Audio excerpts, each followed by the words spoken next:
consider myself more of like a craftsman or a tradesman than an artist, really. And my thing is wanting to put on a good, clean, bold tattoo that's going to look the same in 20, 30 years. I'm not trying to reinvent the wheel and make something. I don't want to be a rock star or a model. This is what I do all of the time. It's not like a side. A lot of people are trying to do like 3 or 4 jobs at once. They're like photographers, they're in a band, they're this, they're that, and they're using each one to promote the other. I'm Richie Clarke, I'm from Liverpool. I'm a tattooer and I own Forever True tattoo studio. I guess particularly in the late 80s, it was very much like a football, casual kind of scene, and it was all about football, and I was more into like music and motorcycles and all that kind of stuff, so it was the people that I saw with tattoos rather than actual individual. And when you obviously saw like the old sailors and stuff around the place, you were just interested, because I'd never seen, my family doesn't have anything to do with tattooing or anything, so when I saw the way these guys looked, I was like, wow, what's this all about? How come, where did they get these, or what are they? And it was a very closed shop then. There was only one tattooer, I think, in Liverpool and one over the water. And you either went to one or the other sort of things. And the more interested I became in it, the more apparent it was that obviously I wasn't going to learn anything from these people, because I would have been seen as a threat. I had some friends in New York who were in the music scene, and I went over there for 3 months and spent a few months in Connecticut and New York. And back then, in the early 90s, tattooing was illegal in New York, on Manhattan Island, until I think about 96 or something like that. So the only studios there were very underground shops and whatnot. So I managed to get a few numbers off people and sat in on one particular guy called Mike McCabe, who's a very famous tattooer.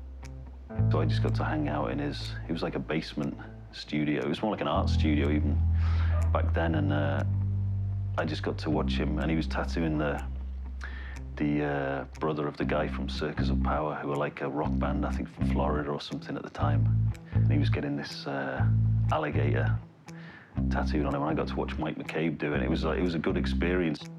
So when I came back, I had no real outlet to do anything here, so I was pretty much self-taught from there. The older guys who were tattooing were a lot like shadier than people seem to be now, because you didn't know anything about it. Everyone was built on reputation, and it was like Chinese whispers. You always heard like stories, oh my God, this guy did this, he learned how to tattoo in prison, he was doing this, he was doing that. So a lot of them now, looking back, obviously played on that kind of stuff, which worked, because the less information about them out there, you didn't want to open a shop down the street from someone, because you didn't know what that guy was going to do. One of the main guys who was selling hand-built machines in this country, if you wanted to buy something from him, he actually made them fly over to where he was, which was in Birmingham.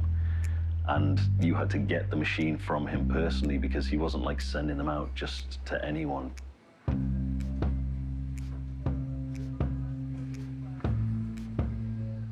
My tattoos that I have on myself don't really have any meaning other than I was part of the tattoo culture and stuff. I mean, they used to just mean that you were into tattoos. It just used to be a symbol that you weren't the same as a different group of people, or something like a biker would get a biker style tattoo, a skinhead would get a more patriotic style tattoo, and it would separate out the different groups of people. But now, because everyone's getting them, you have like bank managers with like LA Gang looking sleeves.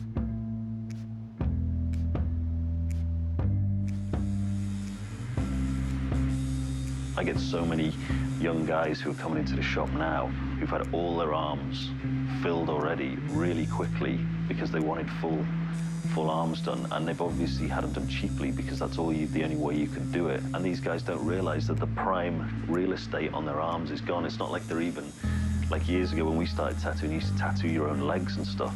They're getting their friends to tattoo the really visible places, because they want that look straight away. But then it's like, well, now you're stuck with, they won't realize till another like 10, 15 years that they probably should have left those spaces either till they knew what they were doing with their lives, and at the same time, till they could afford to get someone really good to do it, because you don't want visible all of the time, terrible looking tattoos, do you?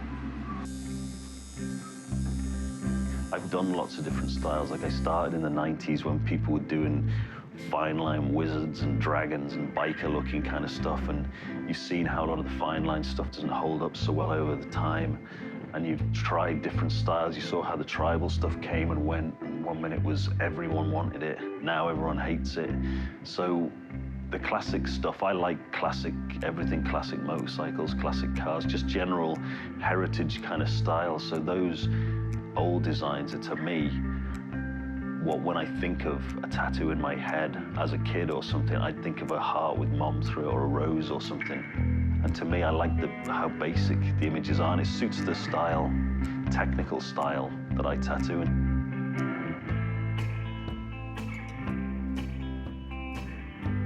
I obviously look back on the stuff that I got 20 years ago isn't the style of stuff that I would get now, but it's all part of my journey from doing it, I suppose.